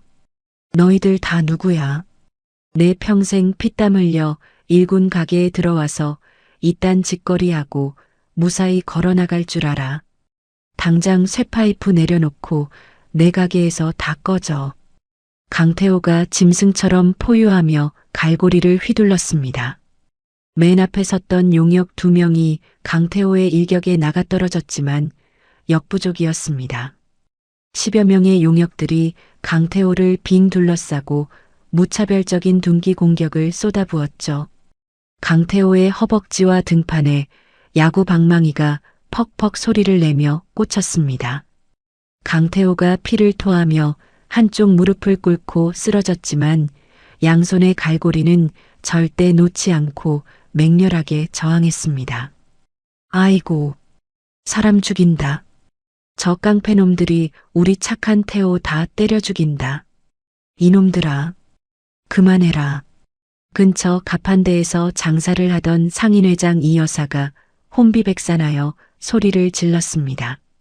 얼음집 김 사장과 상인들이 연장통과 부직갱이를 쥐고 강태호를 구하기 위해 희망수산으로 미친 듯이 달려들었죠. 하지만 훈련받은 용역들은 재빠르게 진입로에 두꺼운 바리케이드를 치고 상인들을 향해 소화기를 하얗게 분사하며 폭력적으로 시야를 차단했습니다. 다들 조용히 하고 찌그러져 있어. 내 목에 칼이 들어와도 이 새끼들은 못 놔준다. 팍씨, 가만히 안 있어? 하얀 분말 소화기 연기 속에서 상인들은 눈을 부여잡고 기침을 토해내며 뒤로 물러설 수밖에 없었습니다.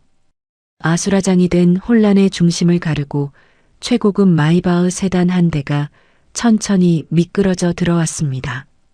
운전기사가 뒷문을 열자 검은색 코트를 입은 박민철이 구두 소리를 크게 내며 차에서 내렸습니다.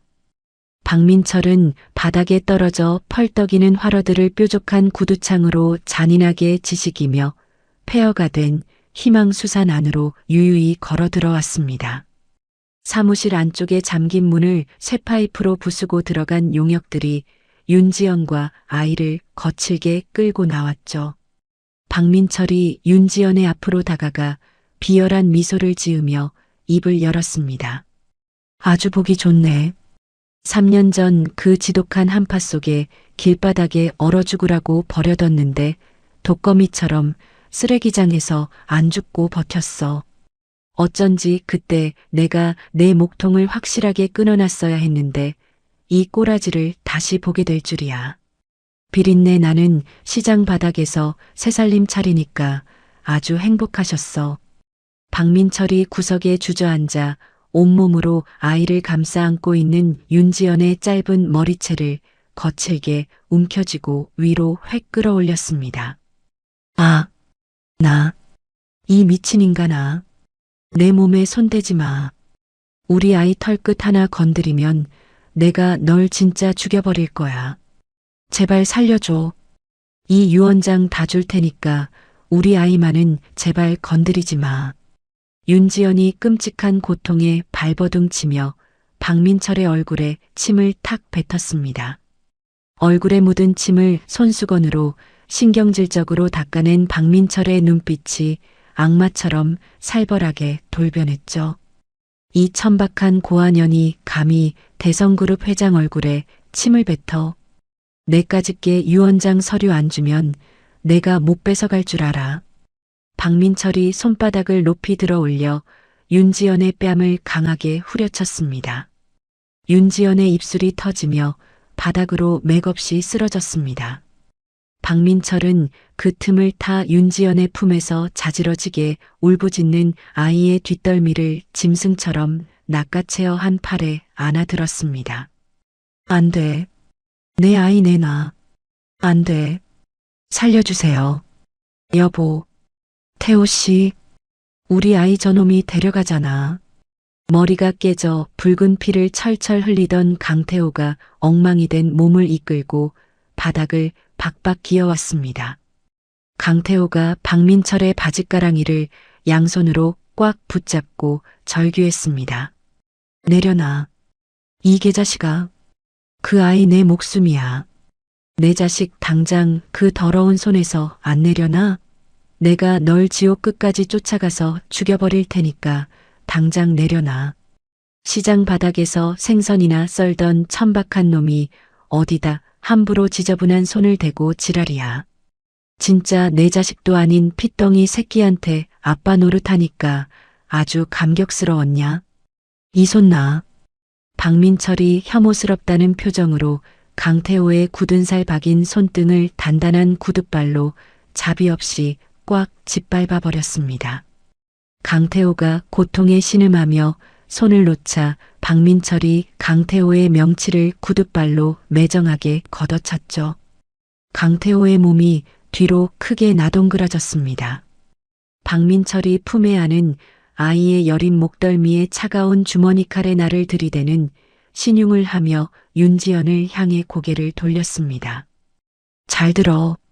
내일 자정까지 그 늙은이가 숨겨둔 비밀 유언장 원본이랑 너희들 전면 상속 포기 각서에 인감도장 찍어서 평창동 본사로 직접 가져와. 경찰에 신고하거나 조금이라도 딴 생각 품으면 이번엔 진짜로 내 핏덩이 새끼 서해바다 한가운데 수장시켜버릴 줄 알아. 이 꼬라지 2번 다시 보기 싫으니까 내일 자정 넘기면 이 새끼 목숨은 끝이야. 박민철이 섬뜩한 협박을 남기고 아이를 안은 채 마이바흐 뒷좌석에 올라탔습니다. 용역 무리들이 일사불란하게 승합차에 나눠 타고 썰물처럼 어시장을 거칠게 빠져나갔죠. 검은색 세단이 뿌연 매연을 남기며 시야에서 완전히 멀어졌습니다. 아, 우리 아이, 내 새끼, 안 돼. 태호 씨 우리 어떡해. 우리 아이 살려내야 해.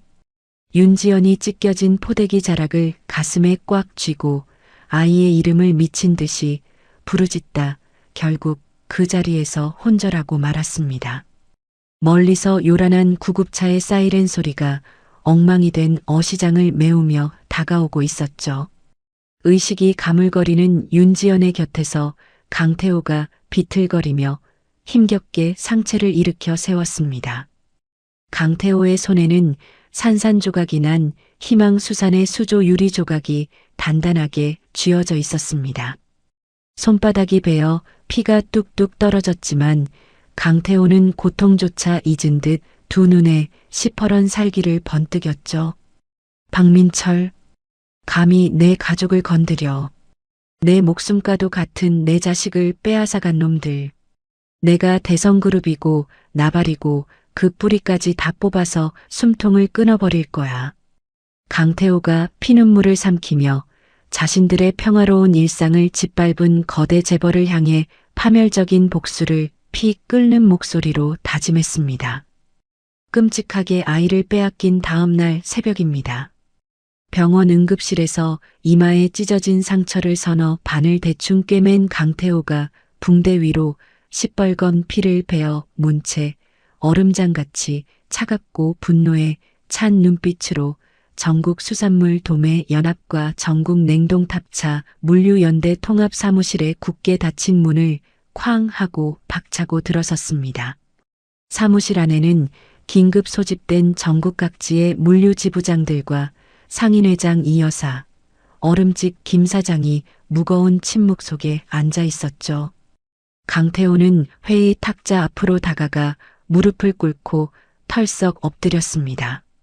강태호가 떨리는 손으로 USB 하나를 꺼내 노트북에 꽂자 전날 대성그룹 용역 깡패들이 어시장을 쑥대밭으로 만들고 윤지연의 품에서 아이를 짐승처럼 납치해 가는 만행이 담긴 생생한 CCTV 영상이 대형 모니터 위로 송출되었습니다.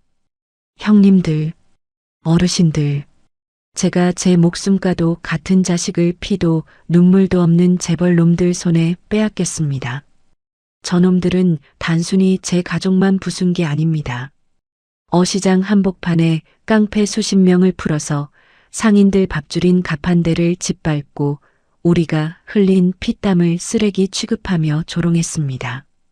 강태호가 주먹으로 바닥을 쾅쾅 내리치며 피 맺힌 절규를 토해냈습니다. 대성그룹 박민철 그 개자식이 오늘 밤 자정까지 아이를 인질로 잡고 제 목숨을 요구하고 있습니다. 저놈들이 이대로 우리 시장을 꿀꺽 집어삼키게 놔두시렵니까? 제가 앞장서서 대성그룹 본사를 치러 갈 겁니다. 내 아이를 구하고 우리 어시장의 생존을 걸고 저 거대한 재벌탑을 박살낼 수 있게 부디 저를 한 번만 도와주십시오. 제발 부탁드립니다. 강태호의 처절한 호소에 이 여사가 눈물을 훔치며 자리에서 벌떡 일어났습니다. 우리 상인들이 바보 멍청인 줄 알아?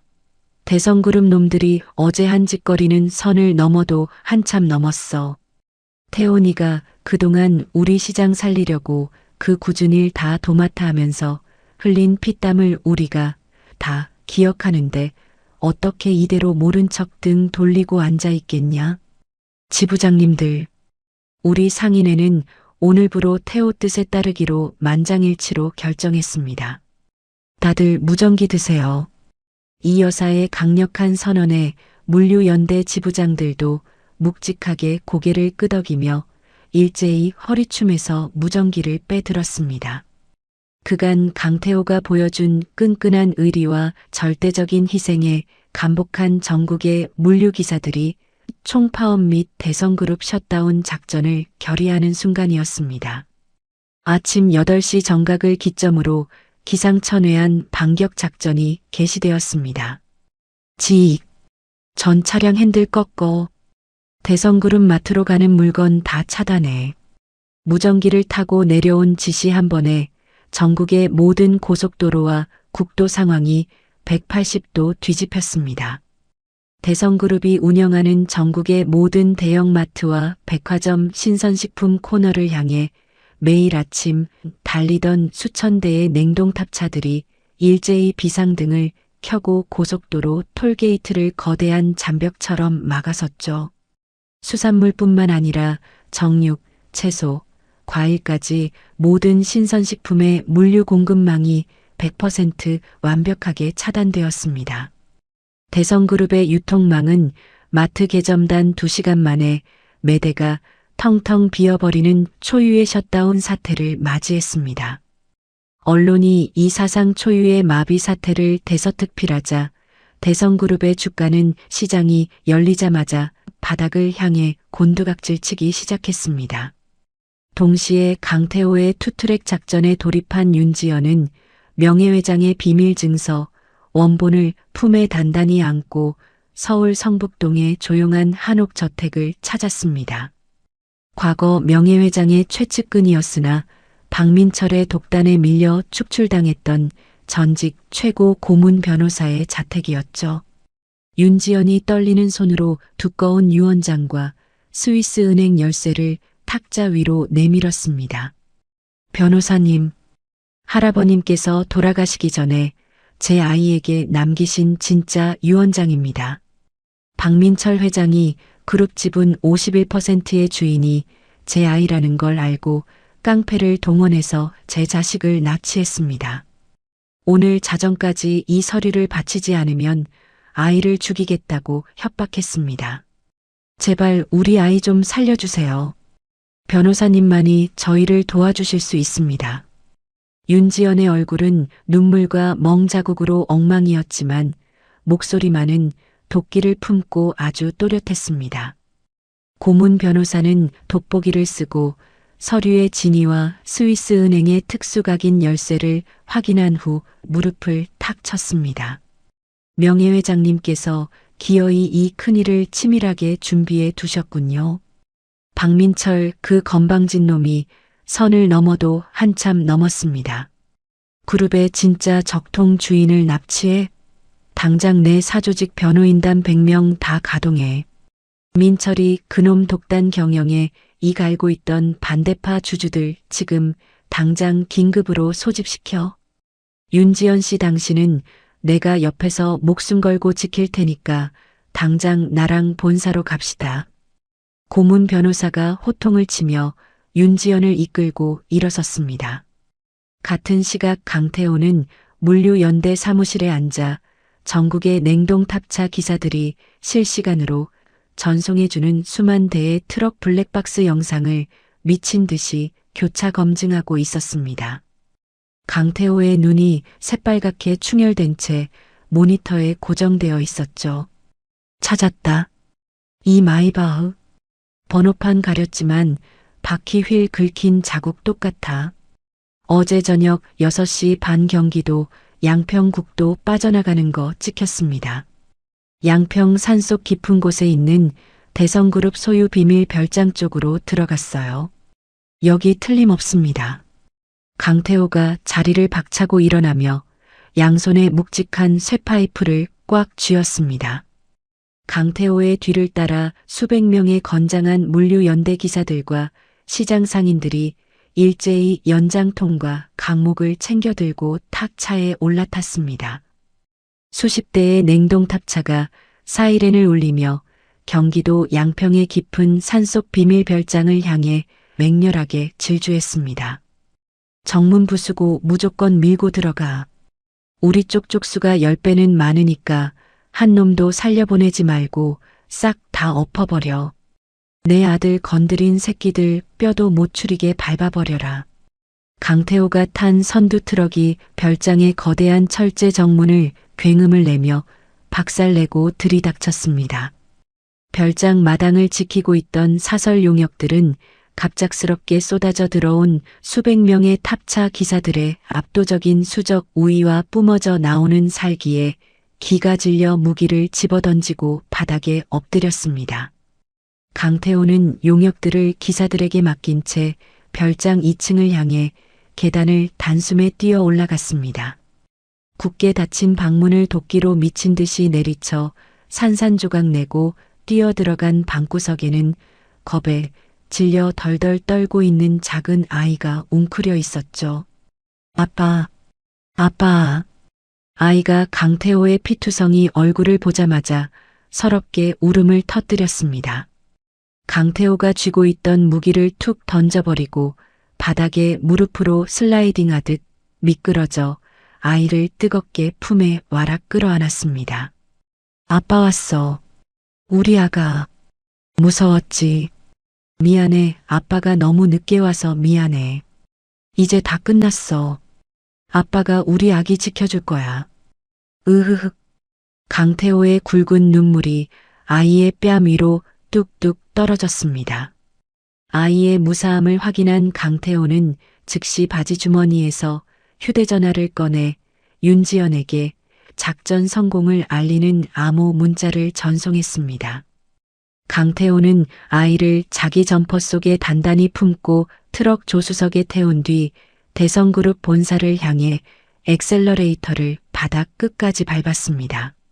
한편 강태호의 문자를 확인한 윤지연의 입가에 차가운 미소가 번졌습니다. 서울 한복판 대성그룹 본사. 사상 초유의 유통망 마비 사태를 수습하기 위해 박민철이 소집한 긴급 이사회장 앞입니다.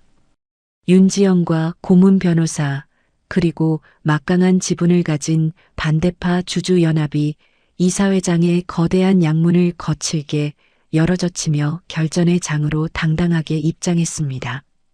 대성그룹 사상 초유의 유통망 마비 사태를 수습하기 위해 긴급 이사회가 열리는 본사 최고층 회의실입니다. 박민철은 텅 빈 마트 매대 사진이 띄워진 대형 모니터를 손가락으로 가리키며 이 사진들을 향해 핏대를 세우고 악을 쓰고 있었습니다.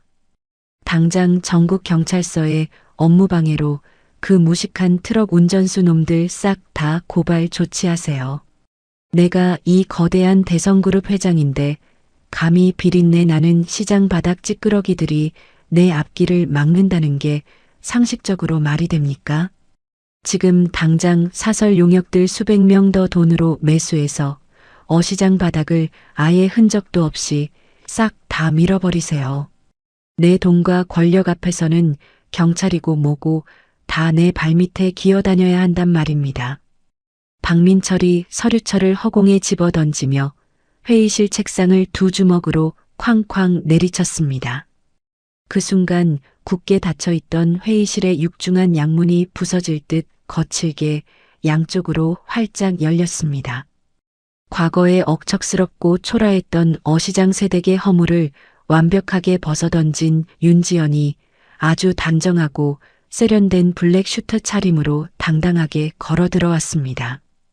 윤지연의 등 뒤로는 과거 쫓겨났던 전직 고문 변호사와 대규모 법률 변호인단, 그리고 박민철의 독단 경영에 이빨을 갈던 반대파 대주주들이 거대한 산처럼 든든하게 버티고 서 있었죠.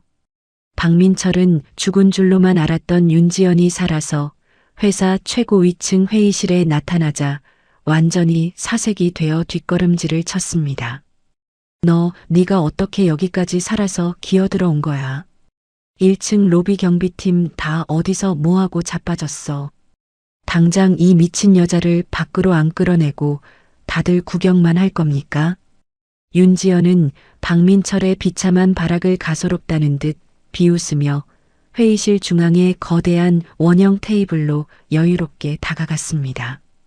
윤지연이 낡은 포대기 안에서 발견했던 명예회장의 직인이 선명하게 찍힌 유언장 원본과 스위스 은행의 자산증명서 원본을 테이블 한가운데로 소리나게 내던졌습니다. 박민철, 떨리는 눈 크게 뜨고 똑똑히 확인해. 3년 전 네가 고아원에 보내기도 귀찮다며 지독한 한파 속에 길바닥에 얼어 죽으라고 쓰레기처럼 내다버렸던 내 아이가 바로 이 대성그룹 전체 지분 51%를 가진 진짜 최대주주야. 명예회장님이신 할아버님께서는 내 놈의 그 썩어 빠진 악마 같은 탐욕을 진작에 완벽하게 꿰뚫어 보셨어. 그래서 돌아가시기 전에 내 아이 앞으로 그룹의 모든 핵심 지분과 비자금을 한치의 오차도 없이 완벽하게 물려주신 거야. 네가 지금 교만하게 앉아있는 그 회장 자리는 애초에 단 한 번도 내 것이었던 적이 없었단 말이야. 남의 자리에서 도둑질해서 누려본 권력이 아주 달콤하고 짜릿했니? 윤지연이 뿜어내는 압도적인 카리스마와 당당한 선포에 이사회장 안의 모든 이사들이 자리에서 벌떡 일어나 경악하며 웅성거리기 시작했습니다. 회의실 한쪽에 거만하게 앉아있던 시어머니도 덜덜 떨리는 두 손으로 유언장을 집어들고 내용을 확인하더니 얼굴이 하얗게 질려 바닥에 맥없이 주저앉고 말았죠. 박민철은 얼굴이 시뻘겋게 달아올라 넥타이를 거칠게 뜯어내며 미친 사람처럼 테이블 위로 뛰어올랐습니다. 이건 다 새빨간 거짓말이고 가짜야. 이 천박한 고아년이 어디서 얄팍한 위조 문서를 들고 와서 감히 대성그룹을 날로 먹으려고 들어. 경비팀, 저 사기꾼년 당장 머리채 잡고 끌어내서 경찰서 유치장에 쳐넣으세요. 내가 명예회장님의 유일한 핏줄이고 대성그룹을 이끌어갈 진짜 회장이란 말이야. 박민철이 테이블 위에 묵직한 마이크를 윤지연을 향해 집어 던지며 짐승처럼 발악했습니다. 바로 그 순간 다시 한번 회의실 문이 찢어질 듯한 파열음을 내며 거칠게 열렸습니다. 이마가 깊게 찢어져 붉은 피가 뚝뚝 흐르고 흙먼지가 가득 묻은 낡은 작업복 차림의 강태호가 씩씩거리며 회의실 안으로 들이닥쳤습니다. 강태호의 단단하고 듬직한 한쪽 팔에는 경기도 외곽의 비밀 별장에서 무사히 구출해낸 아이가 아주 안전하고 따뜻하게 안겨 있었죠. 강태호의 뒤를 따라 완전 무장을 한 수십 명의 경찰 병력이 묵직한 발걸음 소리를 내며 회의실 안으로 줄지어 진입했습니다.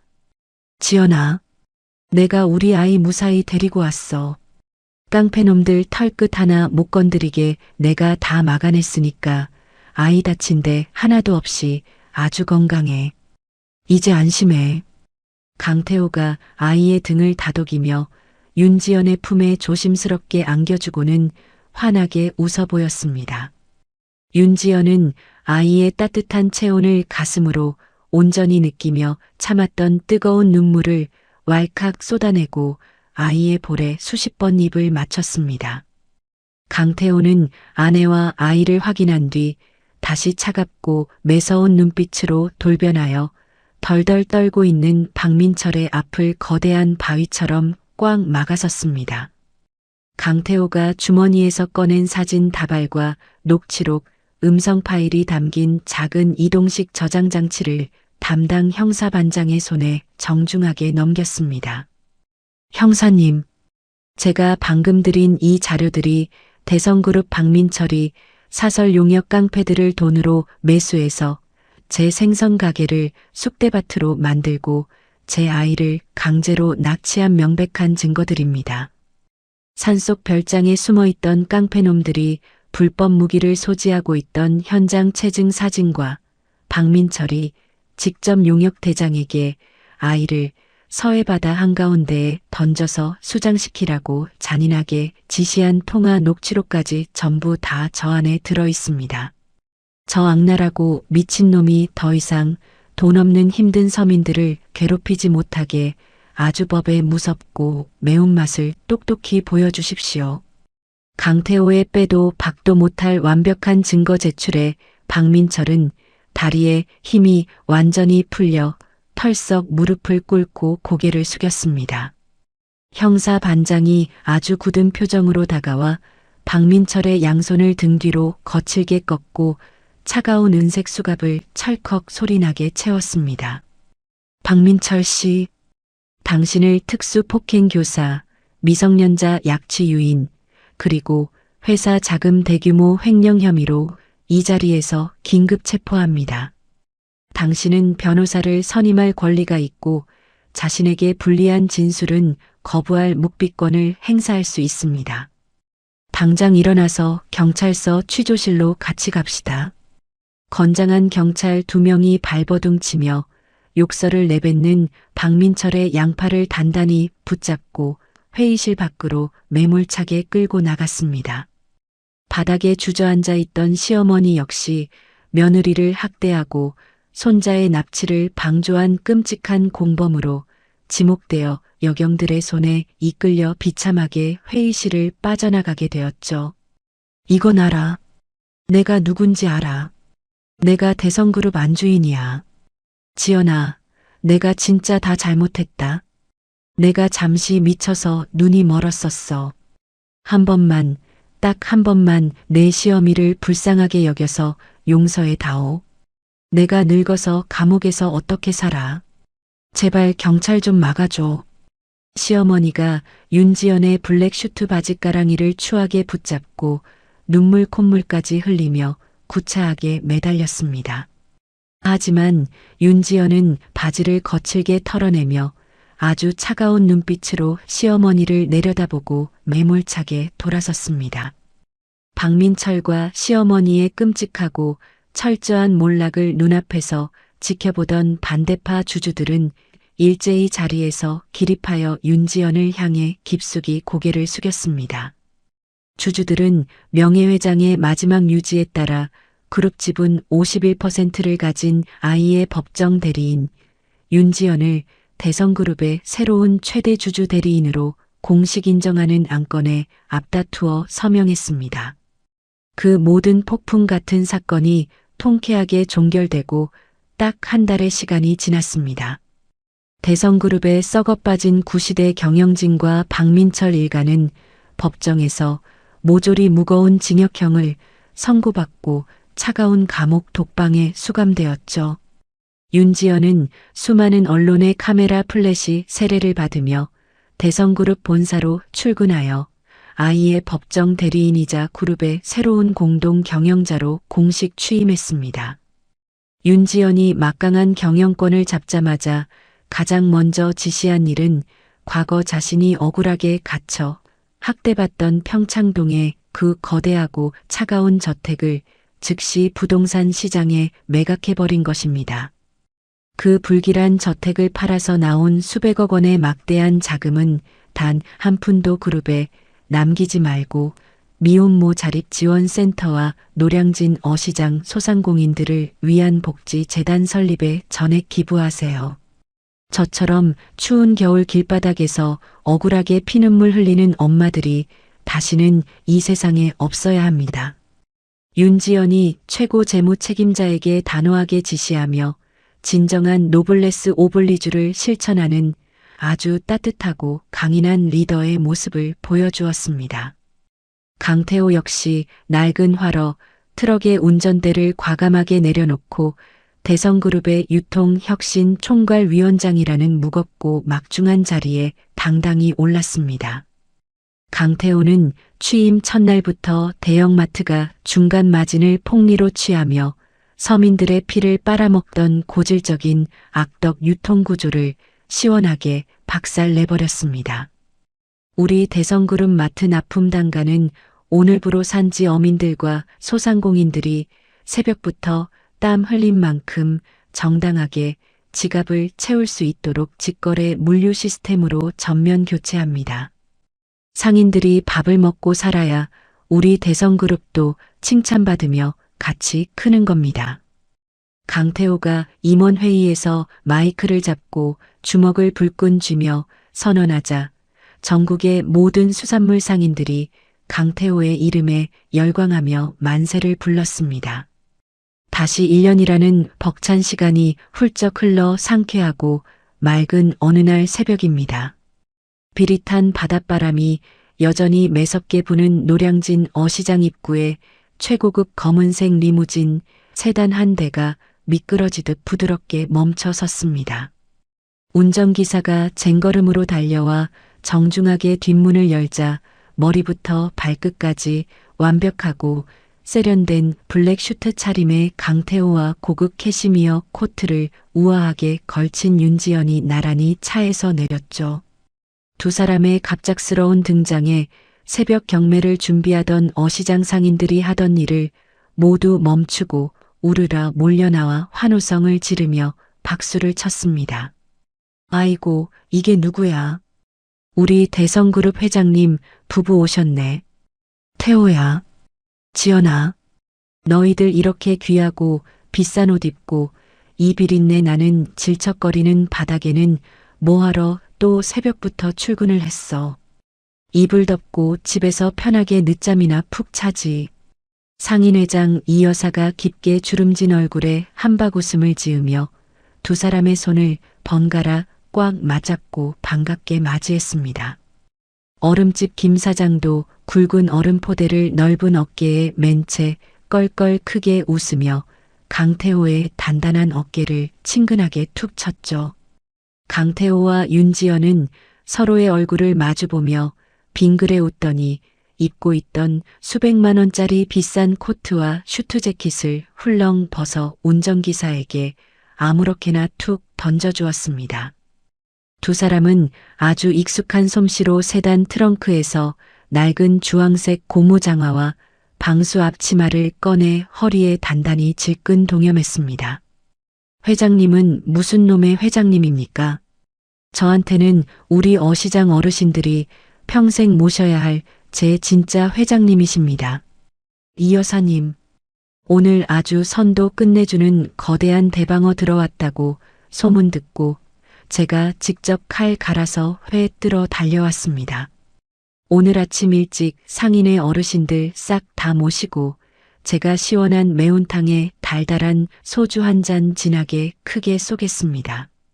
강태호가 특유의 넉살 좋은 목소리로 소리치며 김 사장의 가판대로 성큼성큼 다가가 펄떡이는 커다란 광어 한 마리를 맨손으로 번쩍 집어 올렸습니다. 강태호의 거친 손에서 날카로운 생선칼이 은빛으로 번쩍이자 순식간에 하얀 생선살이 먹음직스럽게 분리되어 접시에 담겼습니다. 윤지연도 이 여사가 종이컵에 듬뿍 타주는 따뜻하고 달달한 자판기 믹스커피를 두 손으로 소중하게 받아들고 과거 옥탑방 시절의 뭉클한 추억을 즐겁게 나누었습니다. 제가 뭣도 모르는 초보 새댁 시절에 바로 이 자리에서 손가락 푹푹 베어가며 눈물로 생선 비늘 벗기던 때가 엊그제 같은데 시간이 참 쏜살같이 빨라요. 저는 세상에서 아무리 비싸고 고급스러운 커피를 마셔도 우리 이 여사 회장님이 듬뿍 타주시는 이 자판기 믹사 커피가 제 입맛에는 제일 맛있고 달콤해요. 윤지연이 권이나 가식은 조금도 없이 환하게 웃으며 상인들의 손을 잡고 다정하게 수다를 떨었습니다. 부쩍 키가 자란 아이는 시장 바닥을 제 집 앞마당 놀이터처럼 이리저리 신나게 뛰어다니며 상인 할머니들이 듬뿍 쥐어주는 달콤한 뻥튀기 과자를 양손에 들고 해맑게 까르르 웃고 있었죠. 대한민국 경제를 쥐락펴락하는 최고의 거대 재벌가 대주주가 되었음에도 두 사람은 여전히 비린내 나는 억척스러운 삶의 끈끈한 터전을 진심으로 사랑하고 아끼고 있었습니다. 시장 상인들과 하얀 플라스틱 소주잔을 경쾌하게 부딪히며 서로의 어깨를 스스럼 없이 껴안는 강태호와 윤지연의 유쾌하고 따뜻한 모습이 참으로 정겹고 든든했습니다. 어시장 어기 낡은 건물 지붕 너머로 떠오르는 붉은 새벽 태양 아래 꺾이지 않는 강인한 생활력으로 통쾌한 기적을 만들어낸 가족의 찬란하고 눈부신 아침이 시리도록 아름답게 빛나며 영원할 것 같은 행복한 이야기가 완벽한 끝을 맺습니다. 가진 것 하나 없이 한겨울 쓰레기장에 버려졌던 며느리와 갓난아이, 그리고 그들을 기꺼이 거두어준 생선 트럭 기사 태호, 이들의 이야기는 진정한 가족이란 핏줄이나 거대한 재산으로 묶이는 것이 아니라 가장 춥고 어두울 때 서로의 체온을 나누며 완성된다는 것을 깊은 감동으로 보여주었습니다. 사람의 가치를 돈과 배경으로만 저울질하며 핏덩이마저 무참히 내다버렸던 오만한 재벌가는 결국 자신들의 그 끔찍한 탐욕에 짓눌려 철저한 파멸을 맞이했습니다. 비린내 나는 어시장 바닥에서 싹튼 억척스러운 생활력과 상인들의 따뜻한 연대가 거대 자본을 완벽하게 무너뜨린 참으로 통쾌하고 기막힌 인과응보가 아닐 수 없습니다. 하루아침에 상상도 못할 거대한 부와 권력을 쥐게 되었음에도 여전히 장화를 신고 시장 상인들과 소주잔을 기울이는 태호와 지연 부부의 모습은 우리에게 큰 울림을 줍니다. 시청자 여러분의 삶에도 어두운 시련 끝에는 반드시 이들처럼 찬란한 빛과 짜릿한 반전이 기다리고 있기를 진심으로 기원합니다. 이야기를 끝까지 들어주신 분이 계시다면 잘 들었다고 댓글 하나만 남겨주세요. 감사합니다.